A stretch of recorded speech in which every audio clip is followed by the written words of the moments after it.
my YouTube channel. My name is Ngobeni, your legal connoisseur, here to make legal knowledge both comprehensible and within your reach.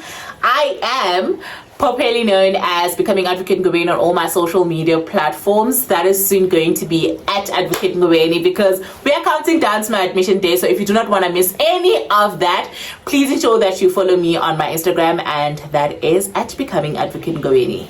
Excited? Yes, I'm very much excited. Anyway, I am back to creating content consistently, and I hope that I do stay consistent. But I did share in the beginning of the year that life does get busy, especially as somebody that is starting off from the ground up. I have to work, I have to network, I have to build my way up. That could be a conversation for another day, how it feels like getting into advocacy without any connections, without any experience. Well, I do have privileges and experience now, but coming straight from varsity, what is the experience like? What is the anxiety around getting briefs and things like that? We'll have a conversation of that some other time. Today's video is mainly about work, right? And I'm going to be talking about what is work, when is the best time for you to apply for work, and how do you go about applying for work. So where do you apply for work? So starting with what is work. So vacation work is basically a program that has been created in order to facilitate university students exposure into the working environment. It is there to ensure that while you are doing your LLB, you get an exposure of what it's like to be an attorney. So in the week that you are going to be doing your work, you're most likely going to be exposed to work that attorneys do. So we're talking about drafting, working as a team, and all of that. The most important thing that I want you to note about this opportunity is that it can also assist you in terms of building experience on your resume or your CV. You do know that while you are studying, it could happen that you don't have any work experience. So this is an amazing way to build work experience, and I will motivate any law students to actually ensure that they are doing work, right? And another thing that I also want to mention on top of that is that, so one thing about work is that some firms do use that as a candidate attorney selection mechanism. So you would find that while you are doing your work for that week with that firm, they are also giving you tasks to see whether you draft efficiently, whether you take instruction efficiently, and how your teamwork is, as well as basically just how you work with other people and the work environment. Are you likable as a person? Are you able to work your way around the tasks that they give you to see if you're going to be a perfect suit for their firm, as well as a perfect suit for the candidate attorney vacancy? So please do take work seriously. Do not just see it as, it's just a week where it's recess, so I'm just going to be working with the firm. Also take that as a moment for you to learn and a moment for you to prove yourself to that particular firm. So where do you apply for work? You apply for work in these places. So number one, you can either do it through Leaply, which is LEAP.ly, Leaply. Oh, is it one word? I'll check that for you, and you just have it here down below, but it is Leaply. That's what I used when I was a Wits Law student to apply for work. So you use that website to apply. Please do ensure that you complete the profile. So one of the things that happens is that students do not complete their profile, and then they start applying, and then you find that the firm doesn't have enough information. So maybe your academic transcript is not there, or your academic information is not there. Guys, please ensure that you complete your Leaply account information, just so that when you're applying, it is a smooth sailing moment, because you do know that that firm has got all the information that they will need in order for them to assess your candidate attorney application. So that's where you apply. 2, you can also apply through LinkedIn. You do see that. Remember, I told you guys that it is important that you have a LinkedIn account, because there's a lot of firms that share work opportunities through LinkedIn. So you can check on LinkedIn, and maybe they'll give you an email address that you apply to, or they'll have a link that you use to apply to. That is also another way that you apply for work. But my advice for you is that these are the 2 ways that I know. Additionally to that is that the third one is is if you have a firm in mind that you want to do your work at, you must go to the website and find out how exactly do they do their vacation work candidates intake, right? So if they're saying you're emailing, you make sure that you email. If they're saying you're filling in a form, you fill in that form. So that's another way that you should. So on what year of study, that's the third one, on what year of study can you actually apply for work? All right, my advice, second year, guys, is the best part. So take your first year seriously. First year is, I need your academic transcripts to be at an all-time high. I need you guys to be participating in extracurricular activities, because they do also look at this when they are picking their work candidates. It's very important. My advice for you is that at least have a 65% average. Keep it as high as possible, minimum 65% average, and then make sure that you take it higher, just so that more firms can actually take you for their work intake, right? I also do have at the current moment work opportunities that are currently open, and I want to share them with you guys, because I do think that it is important as a law student to be an active law student.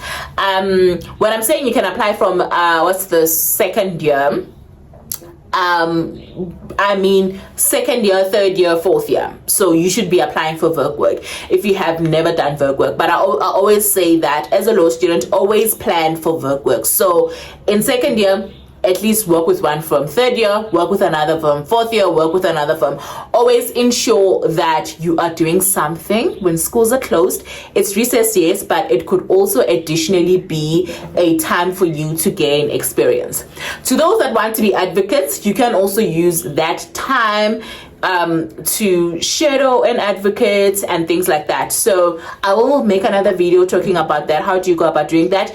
But in simple terms, you go on LinkedIn, you find the person that you want to shadow who's an advocate, and you send them an email. That's the most simplest of ways that you can go about it. So this is mainly for attorneys, but my advice is that whether or not you want to be an attorney, I wanted to be an advocate, and I knew from the first time when I enrolled for LLB that I do not want to be an attorney, but I did do work, and for me, it was number one, a CV enhancement experiment or activity.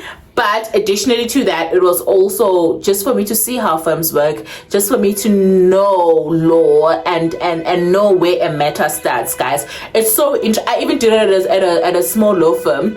It's so interesting to see how a matter starts, how it develops, and everything, and how everything even gets to a counsel being briefed. So that experience has assisted me so much even now. So yes, I did it, and I'm so grateful that I did, because exposure, you get to know everything that there is to know about law. I always say there is no experience or information that goes to waste. It is going to help you in some way or another. So always ensure that you're keen to do such things. Yes, you know you want to be an advocate, but make sure.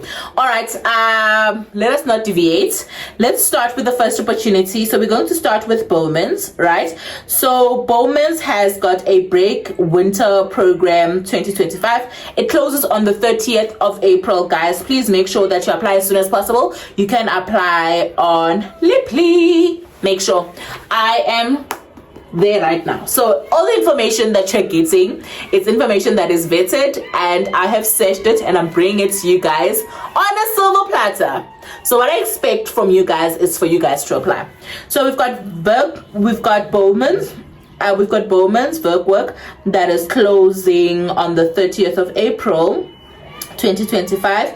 Please ensure that you apply. And then we've got ENS Africa that closes on the 30th of April 2025. So please make sure that you apply for that as well. And then we've got the Workman's one that closes on the 30th of April. Please also ensure that you apply. And then we've got the CDH one that it opens on the 3rd of Feb and it closes on the 31st of March. So guys, I need you guys to please be proactive and apply for these opportunities. All right, we're going to start basically with the CDH one. So the CDH1, guys, you're going to be doing a work between June or July 2025, and they say it here, it closes on the 3rd of February and closes on the 31st of March 2025, right?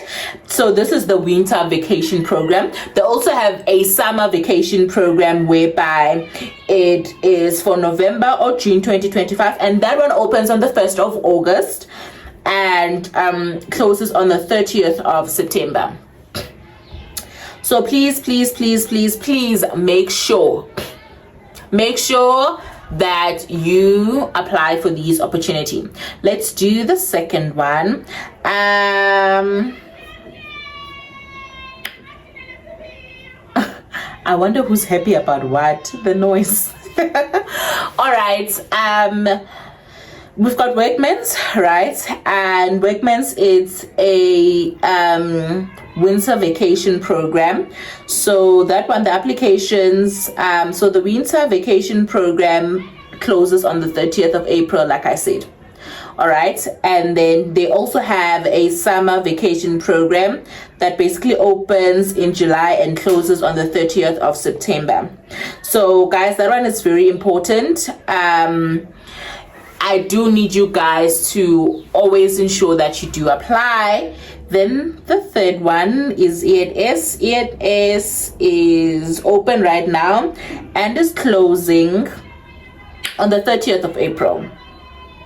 So please make sure that you apply. I'm basically regurgitating what we spoke about now, but I'm just looking to see if there's any other thing. So yeah, those are the opportunities, guys. Please do utilize them. I am going to make sure that I share as much as possible as time goes, but as I told you, work is very important for building your CV. Additionally to that, I do think that you do want to meet your peers from different university and get to do tasks with them. It can also be a networking mechanism, guys. I always told you that as a law student, always ensure that you also know other law students from different universities, because at the end of the day, you guys are going to be colleagues. So it's not going to matter whether you're from UNISA, whether you're from Wits, UP. Make sure that you know someone.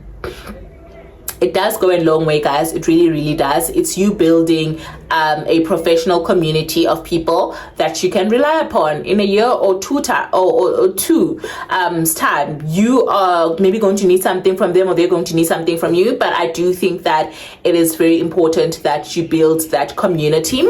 From me to you, this is all. Tomorrow we are going to be doing another video where we are talking about articles, and for articles I am going to cover big 5 firms, but for now I'll start with the big 5 firms, and then we're going to move on to other firms. So take it that I'm back to consistently creating content right here on YouTube. We're going to try to post as much as possible on